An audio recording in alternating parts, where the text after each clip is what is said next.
I'm happy to report I can echo the same said about the underclassmen in regards to the upperclassmen who I spent time with yesterday afternoon. I was impressed, I was inspired, I was challenged, and I'm just so encouraged to see the next generation of Christian apologists and to see young people and not as young people who are interested and see the need for Christian evidences, who are excited about them, who are in love with them, who are engaging their minds to love God with all of their heart, their soul, and their mind.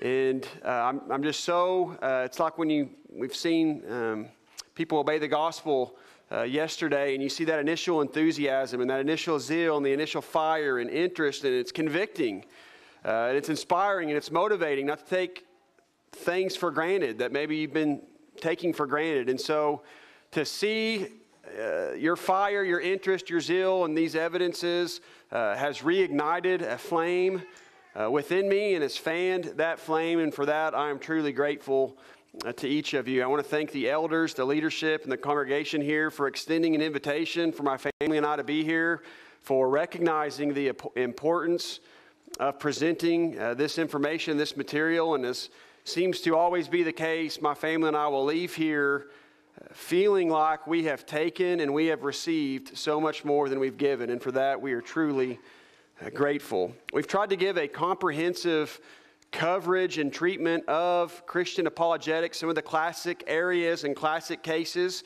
Unfortunately, can't give every detail, every argument, every example, but we've tried to cover the broad areas of Christian evidences. How do we know God exists? How do we know the Bible is God's Word? How do we know that Jesus is God's Son?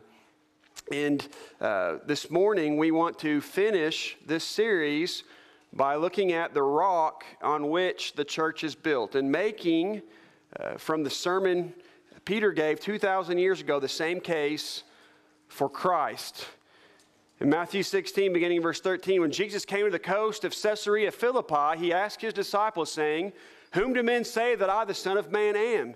And they said, "Some say that thou art John the Baptist, some Elias, and others Jeremiah, or one of the prophets." He saith unto them, "But whom say ye that I am?" And Simon Peter answered and said, "Thou art the Christ, the Son of the living God." And Jesus answered and said unto him, "Blessed art thou, Simon Bar-Jonah, for flesh and blood hath not revealed it unto thee, but my Father which is in heaven. And I say also unto thee that thou art Peter, and upon this rock I will build my church, and the gates of hell," or Hades, "shall not prevail against it." Jesus asked a question here that every human has to come to terms with, has to answer. Who is Jesus? Who do you say? Not who is everyone else saying I am. Eventually we have to ask, who do I say Jesus is? Who is Jesus to me? And that's the question we want to ask this morning as we consider the rock on which the church is built. Now, there's some controversy within Christendom, within a particular group, about what this rock is. What's the rock on which the church is built? Some say that rock is Peter himself, but Jesus distinguishes between Peter, Petros in the Greek, and Petra, this rock, a slab, a foundation upon which the church is built. Not Peter, this rock. What's the rock on which the church is built? 1 Corinthians 10:4, that rock was Christ. And so Jesus told Peter, "I'm going to give you the keys to the kingdom." And so he's at the door announcing the entrance requirements into that kingdom, opening the door so people can enter into the church by preaching the gospel sermon on the first Pentecost after the Lord's resurrection. And what's he preach? Does he announce and preach the doctrine of his supremacy, that he's the rock on which the church is built? Therefore, here's his conclusion, here's his thesis, "Let all the house of Israel know assuredly that God hath made the same Jesus, whom ye have crucified, both Lord and Christ." That's the rock on which the church is built. Our belief, our faith in the fact that Jesus has demonstrated and proven himself to be the Christ, the Son of the living God, and all the teachings and all the implications that come with that. We call ourselves Christians because we believe that with all of our heart, all of our soul, with all the core of our being. Why do we believe that? How do we know Jesus is the Son of the living God? Jesus is Christ. Why do we know that? How do we know that? And can we give a defense of the reason of that hope that is within us. It's that question, that evidence that we want to consider for a little while this morning. And it starts with determining, was Jesus actually a real person? Did Jesus really live? Did he exist? And it's very convenient if you're a skeptic or you're an unbeliever to simply say Jesus wasn't a real person. Jesus didn't really exist. And so we don't have to wonder, was he the Christ, the Son of God, if he didn't actually exist? Was Jesus a real person? There are 10 known non-Christian sources, many of which could be considered anti-Christian sources, writers who mention Jesus within 150 years of his life. To impress upon you how powerful that is to establish the historical reality of Jesus, at the same time, that same 150-year period, there are 9 non-Christian sources who mention or write about Tiberius Caesar, who reigned at that time. So we have more non-Christian sources that write about Jesus in that 150 years than we do about Caesar, the most powerful, well-known, notorious men in the entire world. And if you include the Christian sources, the Christian writers that document the fact that Jesus was a real person, it's 43-10. 43-10.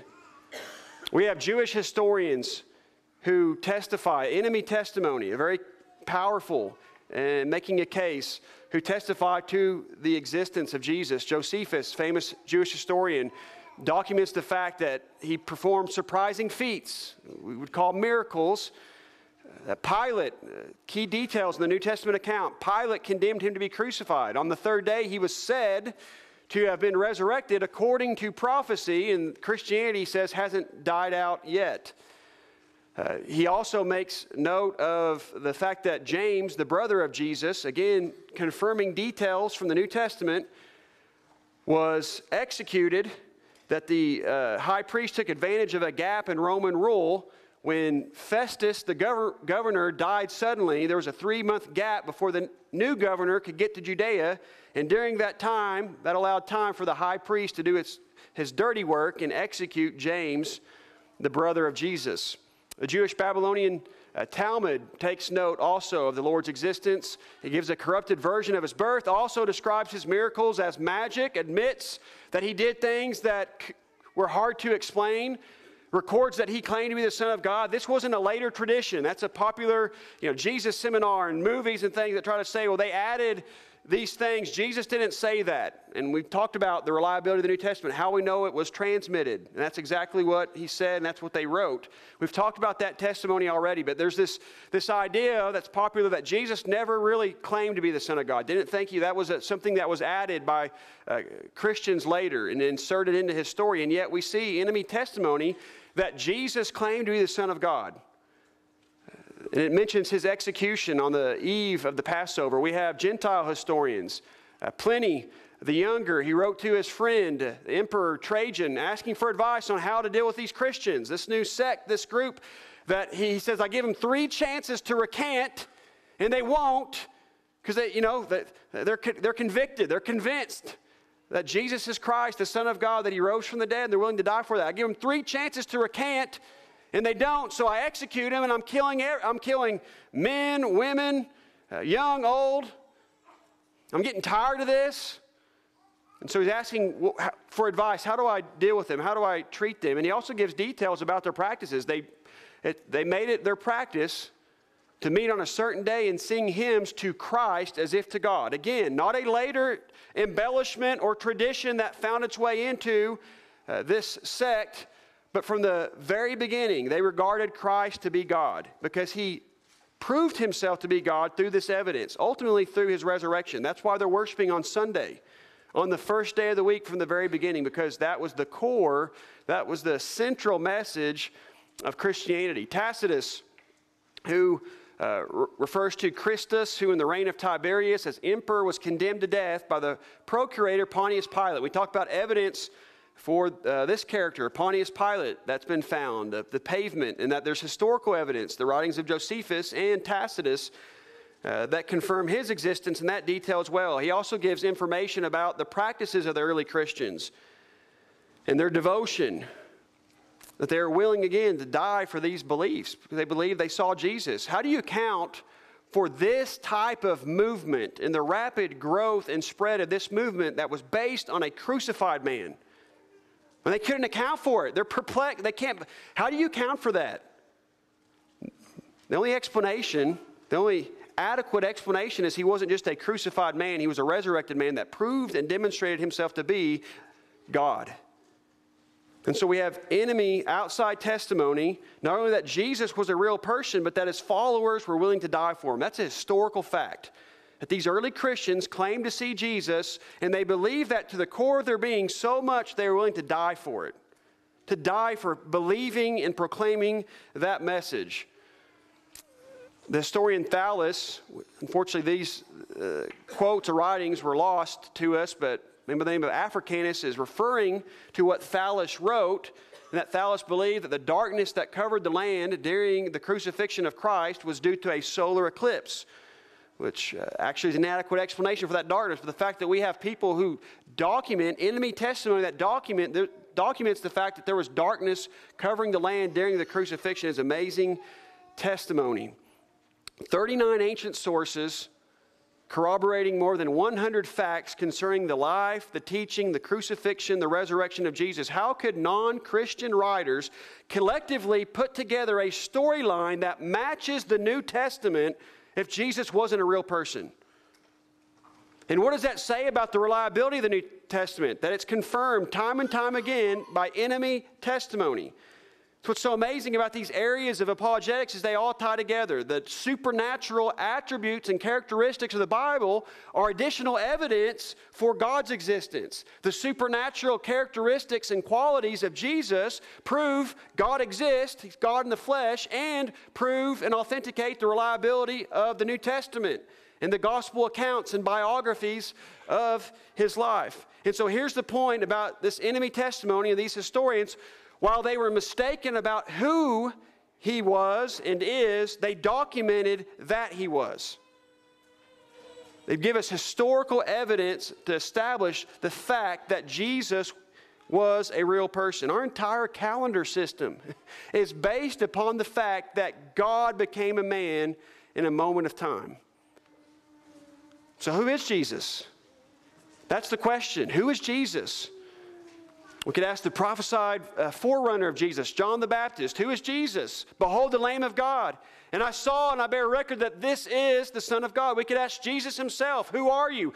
At the age of 12, I must be, while in the temple, about my Father's business. Mark 14. Again, the high priest asked Him and said unto Him, Art thou the Christ, the Son of the Blessed? And Jesus said, I am. And ye shall see the Son of Man sitting on the right hand of power and coming in the clouds of heaven. Some have tried to say again, Jesus never claimed to be the Son of God. He made that abundantly clear, so much so they killed Him. Why in the world did they execute Him if He didn't make that abundantly clear? I am. I am. He claimed perfection. He claimed to have the ability or the right to forgive sins, to be the only way to heaven, to the Father. He applied this messianic term, Son of Man, from Daniel 7 to Himself over and over. The oldest Christian sermon, oldest Christian martyr, the oldest pagan report of the church, etc., etc., etc., all refer to Jesus as God. This was not a later tradition that found its way into this sect, into this group, into Christianity. It was the foundational message and teaching of the church from the very beginning. What about God? The ultimate testimony of God, His baptism. This is my beloved Son in whom I'm well pleased. And the transfiguration. This is my beloved Son in whom I'm well pleased. Hear ye Him. This was such a powerful experience and evidence that Peter is continuing to talk about it. In 2 Peter 1, he talks about we're not following fairy tales. We didn't make this stuff up. We're giving our life to and laying down our life for something we know is true. And we're going to talk about the evidence he presents in this sermon in Acts 2 for why we know and believe Jesus is Christ. But one of the things that made an impression upon him, obviously, was this voice from heaven. He received from God the Father honor and glory when there came such a voice to him from the excellent glory. This is my beloved Son, in whom I am well pleased. And this voice which came from heaven, we heard when we were with Him in the Holy Mount. So there's only three possible explanations based upon the claims Jesus made. Lord, liar, or lunatic. Was Jesus a liar? Goes against all of what he taught about the truth. It goes against the life that he lived of integrity and of truth. And why in the world would a sane person, if he's not a lunatic, die for something he knows is a hoax?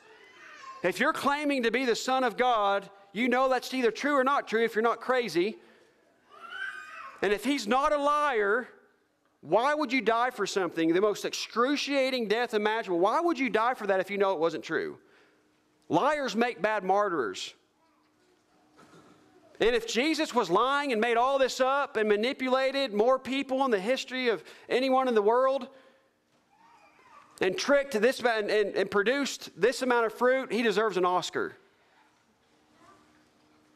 If he was able to manipulate the prophecies about where he was born, when he was born, how he would die, what would happen as he hangs seemingly helpless on it, if he was able to manipulate all of that, he deserves an Oscar. Well, if he's not a liar, then maybe he's a lunatic. You can believe something and it not be true, not because you're lying or being dishonest. You're crazy. Was Jesus crazy? You look at the way he interacted with people, his amazing insight into relationships and into people and to humans and to truth, the things that he taught, the parables that he taught, the truths that he taught, even the way he expressed emotions. He had emotions and he got angry, but he was angry when people took advantage of other people. Psychologists have analyzed the life and teachings of Jesus and determined he was the most sane and balanced person that's ever walked the face of the earth. And so if he's not a liar and he's not a lunatic, the only explanation, the only adequate explanation based upon the facts is that he is exactly who he claimed himself to be, Lord and Savior. All religions have to deal with Jesus. Who is Jesus? And they try to harmonize. Because of his teachings in his life, the Muslims will say that he was a prophet from God, but not the Son of God, not God. You can't do that. Atheists and unbelievers that will say he was a good moral teacher. Based on his claims, if he's a liar or a lunatic, he is not Lord. He's not a good moral teacher. There's no middle ground. There's no middle ground. God didn't intend there to be. So let's survey the evidence. Many people questioned and denied the deity of Jesus. They put Jesus on trial. That's what we're going to do for a little while this morning.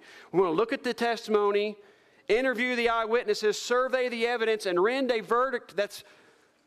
verdict based upon that evidence and the facts of the case.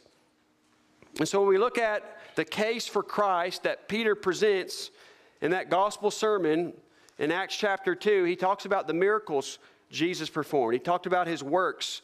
Hebrews 2 says, how shall we escape if we neglect so great salvation, which at the first began to be spoken by the Lord and was confirmed unto us by them that heard him, God also bearing them witness, both with signs and wonders and with diverse miracles and gifts of the Holy Ghost according to his own will. That's been the pattern.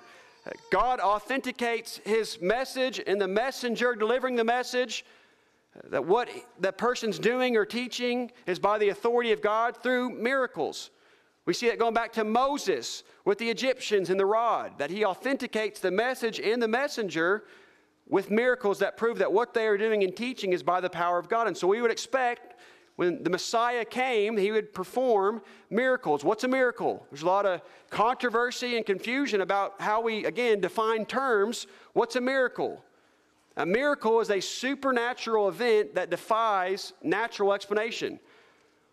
Walking on this stage, up the steps sometimes feels like a miracle, but walking on the stage is not a miracle. It's a natural event, not a supernatural event that defies natural explanation. Walking on water, that's a miracle. That's a supernatural event that defies natural explanation. And so when John the Baptist sends his followers to ask Jesus, are you the coming one or do we look for another? What did Jesus say? Critics say he should have answered the question. He didn't say I'm the son. He did something better. He said, I'm exactly who they predicted me to be. The eyes of the blind shall be opened, the ears of the deaf shall be unstopped, the lame man shall leap, and the tongue of the dumb shall sing. Go tell John the things that you have seen and heard. And so the key in Acts 2, when Peter points them to the evidence of the miracles of Christ, is the phrase, as ye yourselves also know. Even the enemies could not deny the things they heard and they saw. As ye yourselves know. The Jews had witnessed Christ's miracles repeatedly. In the presence of multitudes, sometimes thousands, he had fed thousands with a handful of food. He made the blind to see, the lame to walk. He calmed the storm. He raised the dead. Paul says these things were not done in a corner. He didn't perform magic tricks to individuals to trick them before groups and multitudes of people. He did things that even the enemies of Christ could not deny. How do we account for that? We've referred to the time when he raised Lazarus from the dead, and it was a supernatural event. He stunk by that point. Then many of the Jews which came to Mary and had seen the things which Jesus did believed. How could you not? And yet it doesn't say all, it says many, because we read of those who said, well, we've got a dead person walking around. What are we going to do about this? Let's kill him. If we let him alone, leave him alone, all men will believe on him. Normal people don't do that. Normal people don't walk on water. They don't boss nature around. Even King Herod had heard enough reports about the miracles of Christ that he believed he could do it in his presence. You see, the miracles couldn't be explained. They couldn't be denied. And even the historians, the enemy testimony states that he did things that were supernatural. The question is not, did Jesus perform miracles? The question is, why did he perform miracles, and what do they mean? The miracles bring us to the same truth Nicodemus discovered, for no man can do these miracles thou doest except God be with him, except by the power of God. Jesus says, don't believe my claims in and of themselves, believe the works. Don't have a blind, evidenceless, irrational faith that I'm the Christ just because I merely claim to be. Look at what I'm doing. Look at the miracles I'm performing, and have a faith that's based on substance, that's based on evidence. Jesus didn't work miracles for the sake of entertaining or making money, but that the world would know exactly who he is. The miracles Jesus performed were subject to sense perception. You could taste the wine. The scars could be seen, and he could be handled. The presence of a wide variety of miracles and witnesses testify to the nature and validity of the miracles that he performed. He didn't just do one magic trick over and over to the same individual, in front of multitudes. He did wide variety of miracles that couldn't be explained naturally, that defied natural explanation, that had instantaneous results, and he never failed in his attempts. It happened immediately. They reflect a stately dignity. They weren't bizarre like many legends of miracles and miraculous events. They had a dignity to them and a purpose to them. They weren't denied by his contemporaries, as we've said, including his enemies. And not a single disciple defected and exposed him as a magician, as a fraud, including Judas Iscariot. When the rubber met the road and their life is on the line, not a single one of them, and if you're in the inner circle, you're behind the curtain, you know if what he's doing is just a bunch of tricks to manipulate people, not a single one of them defected and exposed his magic tricks. How do we account for that? How do we explain that? And so Peter presents the evidence of the testimony of the works and the miracles Christ performed, and he also presents the evidence of the fulfilled messianic prophecies. Acts 2 in verse 27, because thou wilt not leave my soul in hell or Hades, the place of the dead, quoting from Psalms, neither wilt thou suffer thy Holy One to see corruption, for his body to decay. Verse 31, he says, he seeing this before spake of the resurrection of Christ, that his soul was not left in hell or Hades, neither his flesh did see corruption. And so Peter references this prophecy concerning the resurrection of the Messiah. And this is just one of what's estimated to be 300 plus messianic prophecies. Here's a small sampling of some of these specific, minute details of the coming Messiah. His lineage, that's why the lineage of Jesus is traced meticulously to show that he fulfills the predictions and prophecies of the lineage from which the Messiah would come, the circumstances of his birth, the place of his birth, the time of his birth, details about his life, about his crucifixion. His hands and feet were to be pierced in a time where that type of execution was not occurring. No bones broken. Soldiers would cast lots for his garments. He would enter on a donkey. One of his closest friends, disciples, would betray him for exactly 30 pieces of silver. And he would rise from the dead. And that's just a small sampling. From Genesis to Malachi, the history of Jesus is foretold in minute detail. We're giving a fingerprint, a DNA that Jesus matches perfectly. It's like taking these pieces of a puzzle. When you put them together, you get a perfect picture of Jesus. So somebody says, well, could that just happen by accident? We've talked about he could not have manipulated. If you think he could have manipulated where he was born and when he was born, and I said it's nicely, you're crazy. He could not manipulate these prophecies. Could they happen by accident? Could it just be a coincidence? Well, two men did a study on the chance that one person could fulfill 8 specific, not Nostradamus, there's going to be a person, he's going to breathe oxygen, he's going to do something and die.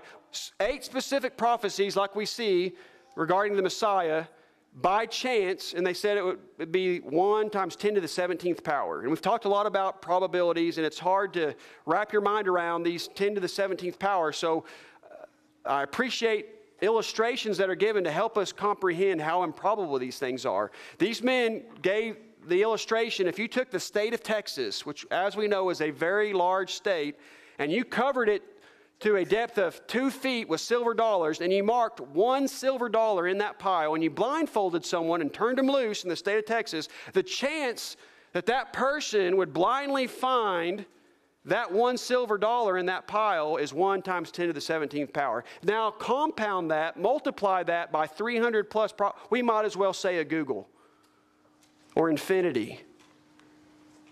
One of my favorite prophecies, I love the book of Daniel, and it lays out the coming world powers, Babylon, Medo-Persia, Greece, and details about Alexander the Great that history confirms, and Antiochus Epiphanes. And then in the days of these kings, or the Roman Empire, this stone not made with hands, the church would be established, pinpointing the exact time the Messiah would come while Rome was the world power.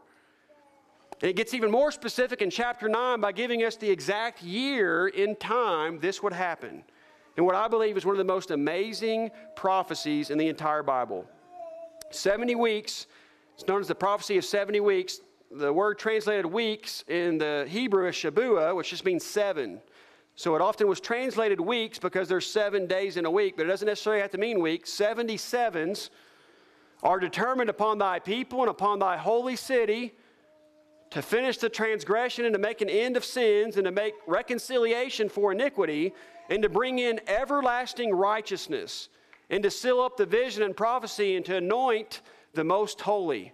Know therefore and understand that from the going forth of the commandment to restore and to build Jerusalem unto the Messiah the Prince shall be 7 weeks or 7 sevens, 49 years, and 62 weeks or 62 sevens. The street shall be built again, and the wall even in troublous times. And after 62 weeks shall Messiah be cut off, but not for himself. And the people of the prince that shall come shall destroy the city and the sanctuary. And the end thereof shall be with a flood, and unto the end of the war desolations are determined. And he shall confirm the covenant with many for 1 week, and in the midst of the week, or the sevens, 3.5, he shall cause the sacrifice and the oblation to cease, and for the overspreading of abominations he shall make it desolate, even until the consummation, and that determined shall be poured upon the desolate. Let me show you a timeline of what is being foretold here. We're giving a starting point. The decree to rebuild Jerusalem, the walls of Jerusalem, that was given by Artaxerxes in 457 BC. And so that's our starting point. In 7 sevens, or 49 years later, it's going to be rebuilt under the direction and leadership of Nehemiah in 408 BC. In 62 sevens, or 434 years later, the Messiah would be anointed. That was the year Jesus was baptized, and the voice from heaven and the Holy Spirit anoints him for his 3.5-year personal ministry. In the midst of that next 7 or 3.5 years later, the Messiah would be cut off. was crucified, but brought an end to the animal sacrifices and became the ultimate sacrifice to bring in everlasting righteousness and payment for sin. And then after that, in AD 70, the destruction of Jerusalem. This is one of, if not the most incredible prophecies in the entire Bible. And what it shows is either the Messiah came before AD 70 or he's not coming. And what a coincidence, this person named Jesus, who claimed to be the Son of God, he proved that through miracles and the historical reality of the things he did in the empty tomb, came at that exact time and is the most influential person in the history of the world. Either he came in the days of those kings or Caesars during the Roman Empire in that exact year, or he's not coming. Or Daniel was wrong. How do we account for this? At this time, let's stand and have a song. And after this song, we have saved the best evidence for last.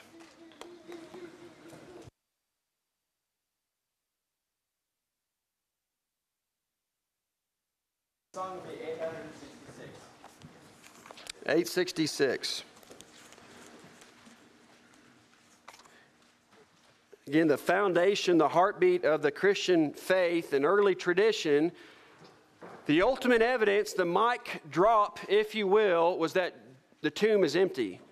Jesus rose from the dead. In fact, that's what Paul really focused, when he talks about all the evidences we could get into, the thing that he focuses on, the thing that he comes back to over and over, is that the tomb is empty, and that he himself saw Jesus post-mortem, that Jesus appeared to him. Many have asserted that the resurrection of Christ is the best documented event in history. And I want to show you why I believe that to be the case. Jesus said that his resurrection would be a sign. It's the ultimate proof. So if we can prove the resurrection of Jesus is a historical fact, then we can validate that Christianity is true and that Jesus is the Christ, the Son of the living God. You know, the cross either unmasked him as a liar or lunatic, as an imposter, or it resulted in a supernatural resurrection that has forever affirmed his divinity. And we have multiple independent eyewitnesses, corroboration from outsiders, and enemy testimony that makes a very convincing case for the reality of this as a historical fact. This was predicted. This was prophesied. We saw Peter quotes from the Psalms, these prophecies that the Messiah would be resurrected. His body would not see decay. It would not be corrupted because God was going to raise him from the dead. The apostles misunderstood this in a sense, but there was enough understanding maybe of some of his claims or some of the things he had done for the Jews to be concerned enough to put a guard around his tomb, because he made that abundantly clear. In fact, when Peter gives this sermon in Acts 2, it's an open challenge. He is challenging them to produce a body. This is just a few days removed from the actual event in the same city. It's not remote chronologically or geographically where they went somewhere else and started telling people Jesus was Christ and rose. This is in the exact city these things happened where Jesus was buried, and it's an open challenge. All you have to do to shut Christianity down, to stop this before it ever gets going, is produce a body. And they didn't do it. All they produced was explanations for why the tomb was empty. And while they were mistaken, like the historians, about who he was, they documented that he was. While they were mistaken about why the tomb was empty, they documented the fact, the historical fact, that the tomb is empty. The question has not ever been, was the tomb empty? The question is, why is it empty? And what does that mean? They had to fabricate lies and natural explanations, letters circulating from the Sanhedrin that the disciples stole the body. And again, we have to ask, what's the most reasonable, rational explanation for the empty tomb? And the fact is, a historical fact has been established. The tomb is empty. The many eyewitnesses Paul talks about in 1 Corinthians 15, again, is a challenge. These people are still living. Go interview them. And he is completely confident that they are going to confirm what they saw. The post-mortem appearances of Jesus to the apostles and many other people called by name, 500 people. Groups of people don't hallucinate. The hallucinations aren't contagious. Additionally, it's a historical fact that he was buried, but he was buried by Jews. The Gospels record that, and that's another one of those criterion of embarrassment, because the Jewish authorities were despised by Christians at that time for obvious reasons. And yet they record it was Jews, the Sanhedrin, that took care of the body of Jesus. And so that would establish the historical fact that both the disciples and the enemies, both friend and foe alike, knew exactly where the tomb of Jesus was located. And don't you imagine whenever Peter's preaching that the tomb is empty a few days, don't you imagine if they knew where the tomb was and they knew there was a body in that tomb, they would have loved to have said, no, here's the body. Christians will tell you he did this. Christians will tell you the tomb, but we're here to tell you it's not. And yet they never do that. There should be competing burial tombs and competing explanations other than the disciples stole his body for how the tomb ended up empty. The fact that the women were the first to discover the empty tomb and they were first to report on the empty tomb was another example of the criterion of embarrassment, because at that time, the testimony of women, unfortunately, was not considered credible. And yet the Bible records that because that's what happened. Also consider another interesting detail in this chapter. The previous verses 1 through 4, we talk about the gospel. What's the gospel? The death, burial, and resurrection of Jesus. Many scholars believe that that was an early Christian creed and tradition that Paul had received after his conversion in AD 32 when he went to Jerusalem in AD 35 for a 2-week conference with James, the brother of Jesus, and Peter, the apostle. Galatians talks about how he went to search or investigate certain facts or things. They weren't just sitting around talking. They were, in essence, comparing notes and experiences of what they saw. I have received and delivered unto you the death, burial, and resurrection of Jesus. So if this is an early Christian creed that precedes this meeting in AD 35, this was a Christian creed and tradition that was being preached virtually from the time that the death, burial, and resurrection of Jesus occurred. Again, it was not something that was added decades later. It was something that they were it was the foundation of everything they believed and everything they were willing to die. The reason they were worshiping and meeting on Sunday morning is because they believed they saw Jesus post-mortem. That's what transformed their lives and started the church. And if you were going to live and die for that, to give your entire life to that, wouldn't you make sure you knew that was absolutely true? How do we account for the transformation of his disciples who went from fear and self-preservation and denied Christ multiple times because they misunderstood? Consider the fact that they were not primed to believe in the resurrection of Jesus and believe, even though he had, again, the criterion of embarrassment, they're often portrayed by themselves as a little slow to catch on, to get the memo. And he had made it abundantly clear, yet they believed the resurrection would occur at the end of time. And they believed, like the rest of the Jews who had a hard time accepting Christ because of what he was teaching and doing, they believed that the Messiah would come and overthrow the Romans and reestablish the physical throne of David. And when he doesn't do that, in fact, he's crucified by the Romans. And Deuteronomy had taught them that whoever hangs on a tree is cursed by God. Their leader has been cursed. And yet we see this amazing turnaround where they go from confusion and doubt and unbelief and self-preservation, and a few days later they're preaching these sermons, and they were willing to suffer without food, without clothing, without shelter, with persecutions and martyrdoms, to risk their families, to risk their lives, to risk everything. Why?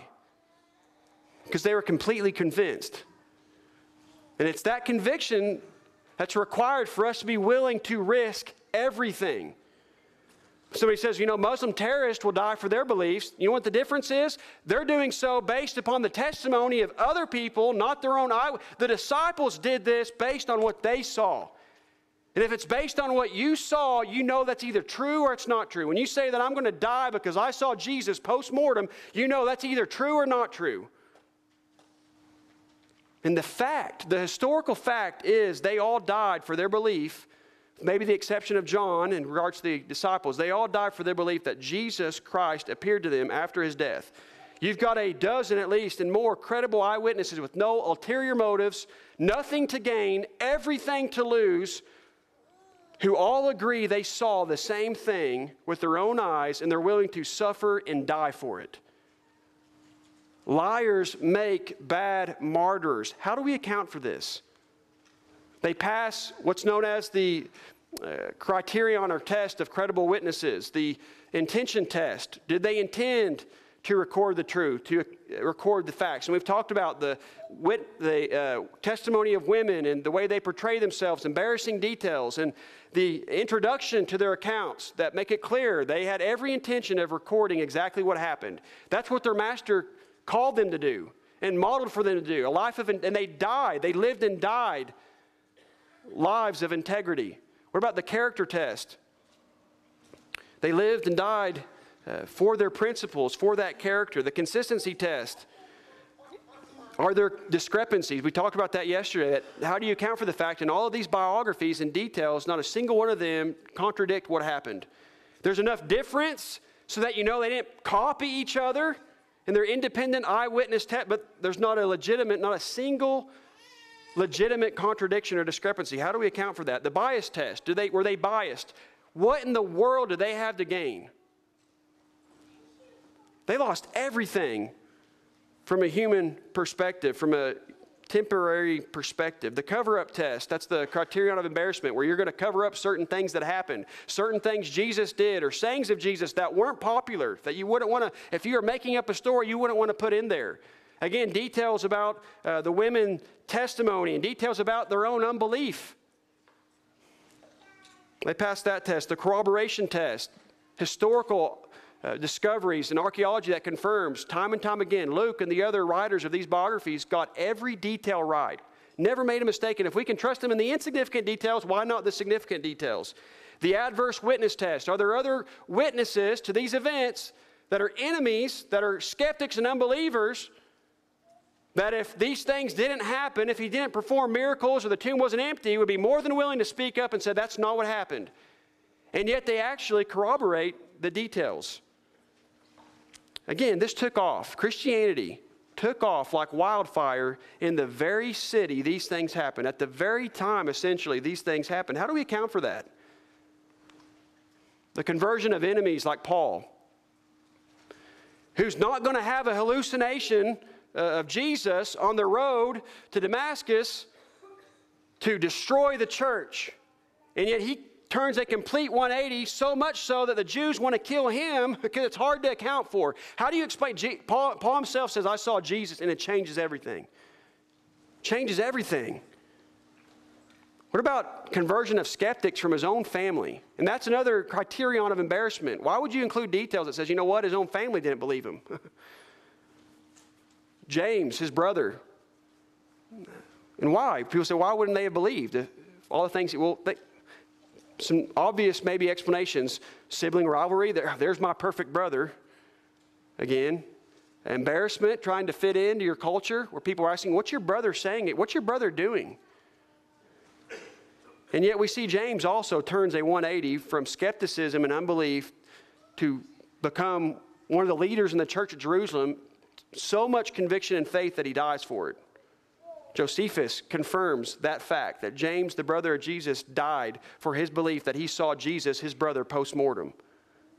How do we account for that? There's no other adequate explanation to account for the conversions of the enemies and skeptics of Christ, the changes to key social structures. Think about multitudes of Jews are converting, and think about so many other nations and people assimilated into their cultures and ceased to be a people. The Jews never did that. They always maintained their identity because they held so tightly to their traditions. That meant everything. They would die, they would not give them up.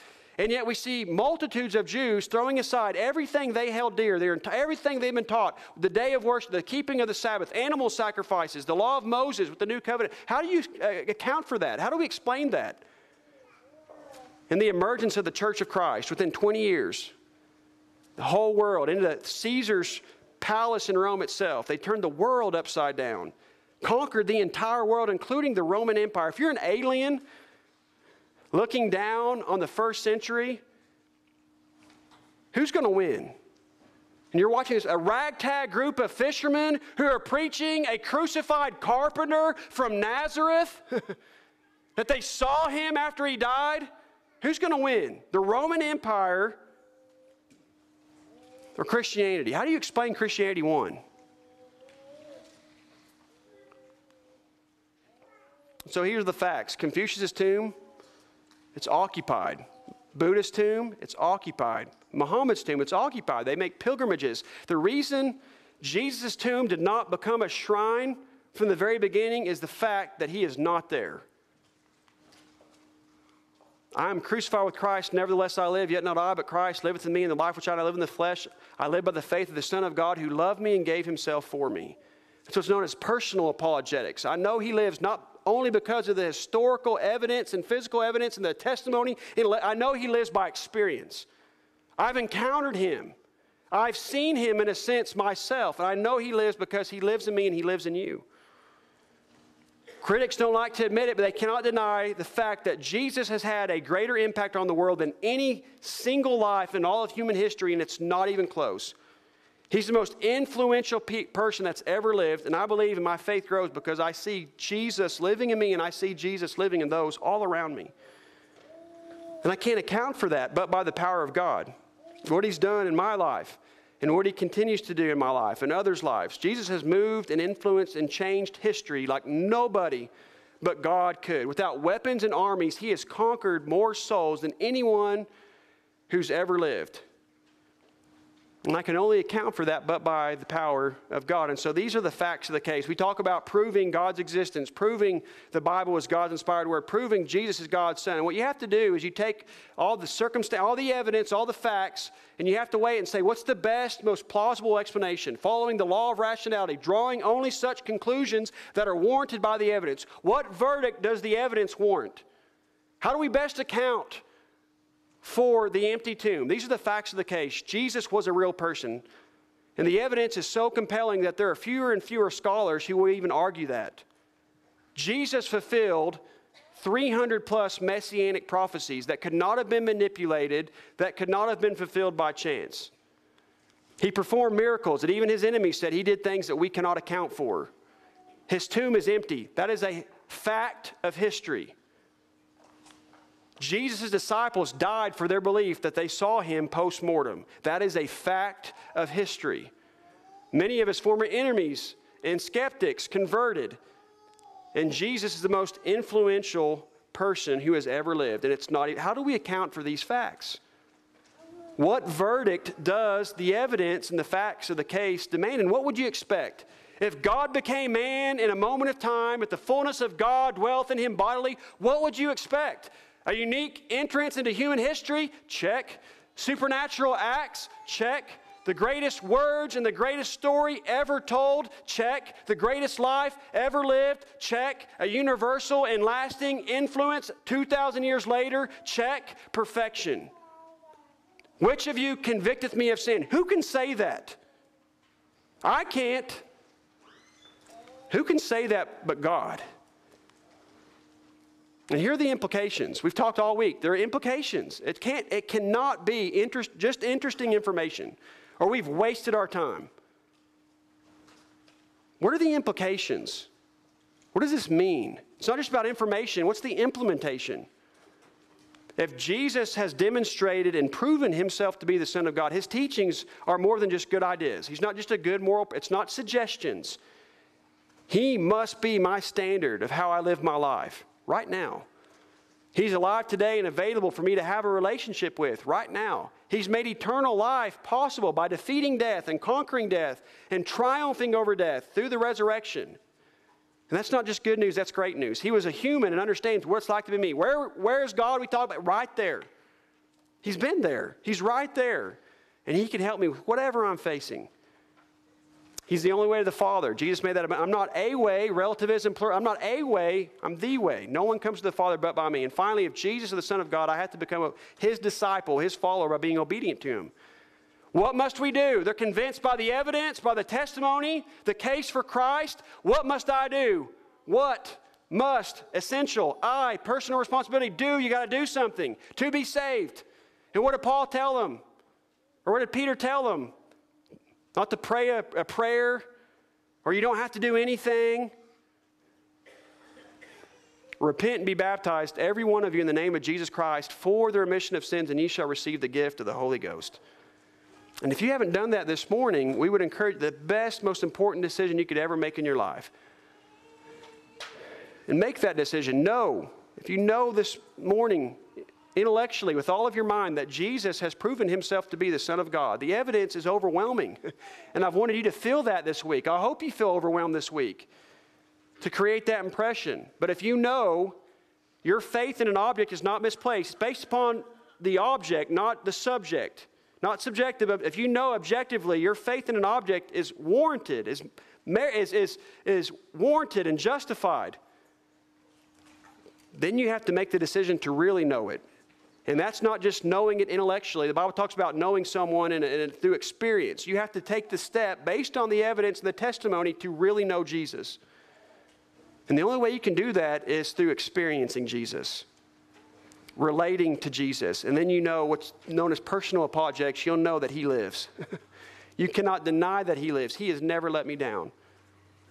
And I know he's the Son of God, not because of all the intellectual arguments that prove that. I know he lives, even subjectively, because he lives in me. And he lives in you. And I can't account for that but by the power of God. If truth is when our beliefs align with reality, whatever you believe and do with Jesus, who is Jesus to you? Who do you say that he is? Whatever you believe about that doesn't change what's true. Talk about that all week. Whatever you believe doesn't change what's true. Whatever you want to believe. They didn't want to accept the evidence that would cause them to believe that Jesus is in fact exactly who he said, because they didn't want to pay the price. They didn't want to accept the implications. And you're going to see what you want to see. You're going to find what you want to find. You're going to believe ultimately what you want to believe. Whatever you want to believe doesn't change what's actually true. Doesn't change the fact that we will appear before a God who exists and be judged by his book, by his Son on a throne. And what you want to believe about that, what you want to, does not change reality, does not change the truth of who Jesus has established himself to be. What will you do with Jesus this morning? Who is Jesus to you this morning?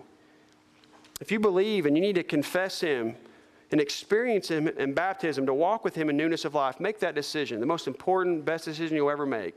And express your belief, your faith, that I believe with all of my heart that Jesus is Christ, the Son of the living God. Maybe you're here and you need to reaffirm and recommit to that confession and that experience of relating to Christ and letting him live in you every day, and accept and embrace all the implications that come with that faith, that belief. If you need to respond to the Lord's invitation, he invites you to come as we stand and sing.